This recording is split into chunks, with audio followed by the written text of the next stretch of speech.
Hi everyone, Brian from the Critical Twits here. Today we've got something a little bit different for you. We've got a video review of the new Stak Bots video game and an exclusive audio interview with the developer that we grabbed at Dragon Meet.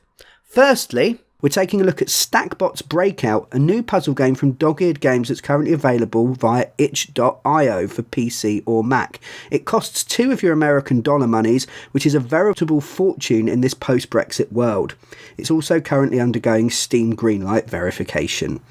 Stak Bots Breakout is based on the tabletop card game Stak Bots, which launched on Kickstarter in 2013 and has added a couple of successful expansion packs since then. We picked up a copy of the tabletop game at the UK Games Expo and have really enjoyed it. The game centres around revealing robots from stacks of bots, hence the name, and destroying your opponent's stacks. Last bot standing wins. It's a quick, fun, simple game that you can play in 10 minutes with minimal rules explanation. So if you like tabletop games and have space in your collection for something fast and fairly light, we recommend you check it out. We're also lucky enough to have been given a copy of the new video game version of Stak Bots to try. Stak Bots Breakout turns the player versus player combat of the original card game into a single player puzzle game, where you have to use your stacks of robots to defeat a preset opposing horde. Like a lot of small independent puzzle games, it features a 3-star rating system based on how many of your bots are still alive at the end of the level. First of all, the game does a good job of easing you in, introducing the different types of bot one at a time, with 5 levels for each bot. This allows you to slowly build up your familiarity with the different characters.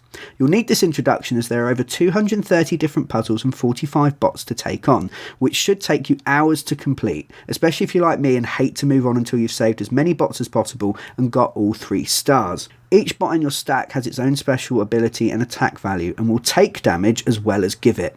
Only the robot at the front of each stack can attack, so you'll have to plan ahead to make sure you have the right bot in place at the right time. The click and drag system is simple and intuitive and quick to pick up. The complexity comes through the different types of bots and their various abilities.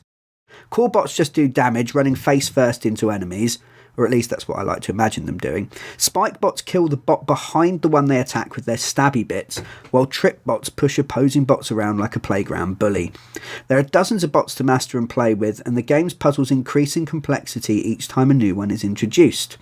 A bot will act in the same way each time with no randomisation, like a good programmed robot should, so all the puzzles can be solved with a good dose of logic, giving your brain a workout along the way. You take on the same kind of bots that you fight with, so as your options grow, so do the challenges you face. To unlock the next type of bot, you have to complete 5 levels and defeat a boss challenge, which adds a nice sense of pace to the game, although I think things might drag if you're struggling with a level, as the campaign is linear and you can't skip any of the tricky levels. I've played the game for a couple of hours now and I've barely scratched the surface, which is great. It shows that there's a lot more of the game still to come. Stak Bots Breakout feels like the kind of game that would be perfectly at home on a touchscreen tablet or phone, the kind of thing you can load up while you're whiling away those empty minutes waiting for friends, queuing for some newly acquired loot in the shop, or sitting on the toilet. I'm not here to judge, you disgusting person, you.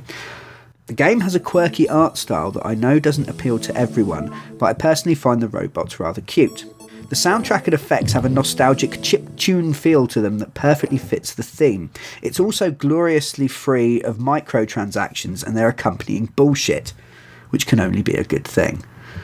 Now, there are a few minor issues with the game which can only be expected at such an early stage. There are a few spelling mistakes and some minor issues when you tab in and out of the game. The graphics can go a little bit wonky, but these are quite minor and they don't detract in any way from the core gameplay.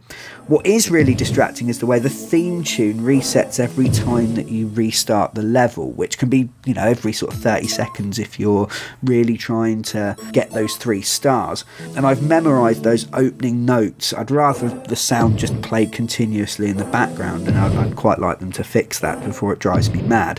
It would be nice as well if the bots themselves showed a little bit more character, with maybe some animations or like sort of fidgeting, moving around when they're not in use, because they're kind of rather flat and static. But these are small issues, and the core puzzle gameplay is really, really good, and I hope that these are things that they can sort of patch in or add to the game as they make their way through the Greenlight process.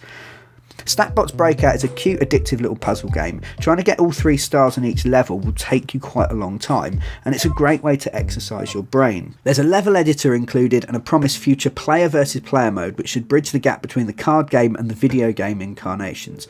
So the future looks quite good for Stak Bots. I'm really impressed with the game and I'm looking forward to playing it some more. So we're just here talking with the designer of Stak Bots. Hello. Hi. Tell them your name so they know who you are. My name's Tom. Hello. What's your name? Would you be my friend? Maybe on Facebook. Not in real Not life. in real life. Facebook friends. Facebook friends is nice. That works. Yeah. See you. So let's start with Stak Bots. What was the sort of the idea, the inspiration behind Stak Bots? So Stak Bots stemmed out of a bigger game that had 10 factions and was far too complicated, and slowly got distilled down into just the one faction that became the robots and grew from there.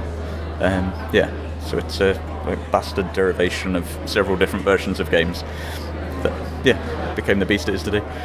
I don't think I could design games because I would make a thing and then it wouldn't work and then I'd go home and cry and I would stop. It's the not stopping. You had to repeat that loop.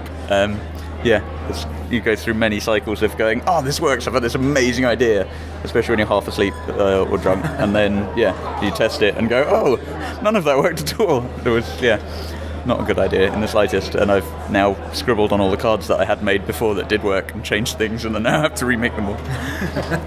Are you ever going to go back to the bigger idea, or is that written off now and you're just happy with the smaller? Possibly, time pending. Because time and idea is pending, really, isn't it? Yeah, well, I don't know, it would be a hell of a lot of work, but possibly further down the line, because originally I thought it was too complicated because the people I was hanging out with weren't really gamers, but having since delved deeper into the dark chambers of gaming, people would be like, what's this simple game? We love a complicated game. There's time and a place for all of them, I think, but the more complicated you get, the smaller your audience is, I think. I think a good benchmark is to compare it to something like Twilight Imperium.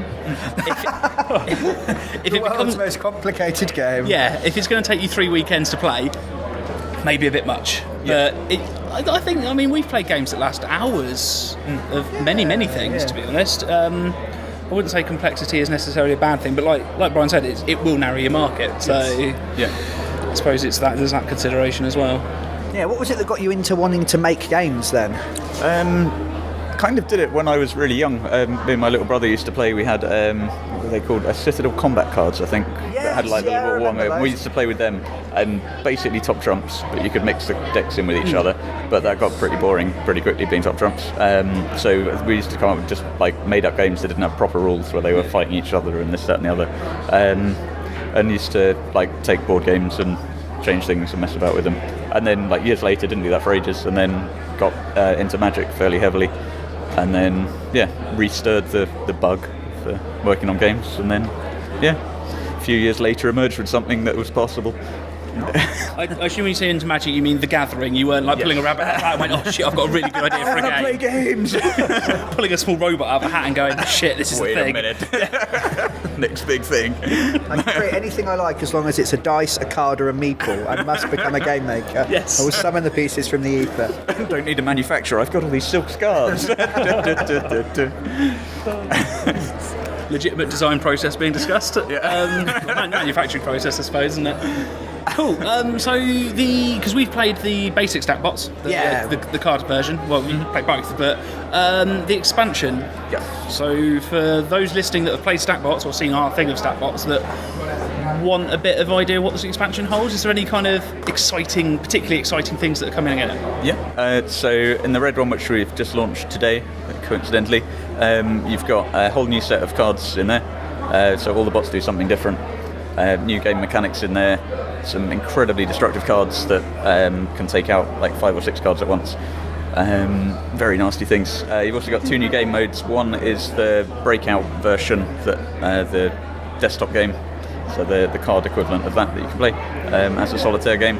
And then there's a completely different way of playing the game, where you build up from nothing on the table, and you have to use the ranks of the cards, and it's like a 2-player standoffish battle of attrition. Very different game. Yeah. So does the Breakout version introduce solo play? Yeah. Cool. Yeah, so there's in the previous expansion there was a different way of playing solo play, but this is a slightly evolved version. There's a lot of different game modes. It's one of the things I quite like about it, is you can play it in lots of different ways, or combine more than one deck of cards together and have your own, or sort of build. There's a bit of deck building and stuff in there as well. Yeah, it's interesting, like meeting people here who've played it and come back and played it again to see where they've taken that, because everyone's taken it to kind of a different level. We've got to the point where I've built up like do you know Trello? Built up a big directory on there that's got like 50 game variations on it now, so it's supposed to be more easily digestible, so people can look at things and pick them out and go, oh, try doing it like that. Awesome. So, Yeah, sounds good. How are you doing on the digital version of Stak Bots? digital version with not making much progress on the main app. Still trying to find someone who we can work with who isn't going to bankrupt me a second time. Or be an arse. There's quite a strict criteria that seem incredibly difficult to meet for the developers I've met. So if you're out there and you're listening and you want to make some games, then get in contact. Jamie makes games. Hey! Well, I suppose for Dogeared Games, you're looking to expand into other games and starting to build out, rather than just being the guys that do Stak Bots. Yeah, we even got billed on this one as Stak Bots rather than Dogeared Games, so it's probably time to branch out a little bit and work on some other things before you get too typecast. Some other games in the works. So we're working on a dice game at the moment, which I was thinking we could have a little playtest of in a minute. That sounds lovely. And at this point, we went off with Tom and played his brand new prototype for Dogeared Games' next game. Something a little bit different for them that involves lots and lots of dice. Yeah, handfuls of really large dice. Handful. I was at one point, I think I was rolling 20 oversized D6, which didn't fit in my tiny hobbit hands. He did say that in the prototype stage they're a bit bigger than they will be on release, but I quite enjoyed it. I loved having a big handful of dice. There was something really satisfying about picking up all those dice and chucking them down all at once and searching through them and finding what you liked. Yeah. So how would you describe this game to anybody that hasn't played it before? Well, which is pretty much everybody. It seems like a cross between... It's in a very early stage, so things might change. But it seems like a cross between a dice game and a set collection game. So you're collecting together either colours of dice or symbols on dice, and some of the symbols are on more than one colour. Yeah. And you're doing all sorts of little things with maybe a little bit of Dice Masters, actually, where you have a pool of dice that you've used and then a pool of dice that are ready to be recycled back in. That's true, yeah. And yeah, there was no theme at the time. No, it could be themed in so many different ways, and I think they've got an idea for a theme, but again, it could...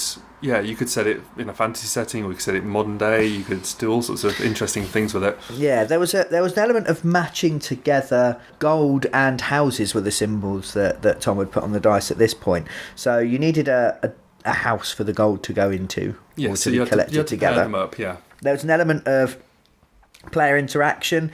You could zap opponents, or you could stab them with swords. So zapping opponents would let you take away certain dice that they've already sort of scored. Yeah, whereas the swords would let you damage their hit points. And I think, is it the first person to 10 gold would win? Yeah, well, the last person standing, so you could murder everybody else. Yeah. And there was quite a few different mechanics fused together in a new way, so I'd be really interested to see what Tom does with it. Yeah. I know he couldn't be here today, he's in a bin somewhere, but Joe really, really enjoyed playing it and wouldn't stop talking about all the different things you could do with the mechanics and different ideas. Yes. So it definitely appealed to him on that sort of level. So it'd be really, really good. We'll keep you up to date. I think it's really accessible, and I think it's going to have quite a wide appeal. So it'd be interesting to see what theme they settle on. Yeah, by about sort of the turns are only taking a couple minutes each, and by the third or fourth turn, we knew what we were doing. Yeah. We were kind of running the game ourselves. And totally. He was just there. Tom was just kind of going, oh yeah, that's a good idea. Oh, he's done that. Rather than actually still teaching us the game. So a bit like Stak Bots, there's a theme coming across between the different games of things that are maybe easy to get into, simple to learn, but with some depth to them as well. Yeah, so I'd highly recommend that you follow Dogeared Games on social media and maybe check out their website, because they're going to be updating it soon with some more information on their new games. And also listen to us, because we're going to tell you when it comes out as well. Absolutely. If you enjoyed this video, please make sure to like and subscribe for more tabletop and video gaming videos, reviews, and a weekly podcast featuring me and my little friends. You can also find us on SoundCloud, Twitter, and Facebook, as well as at criticaltwits.com. So until next time, goodbye!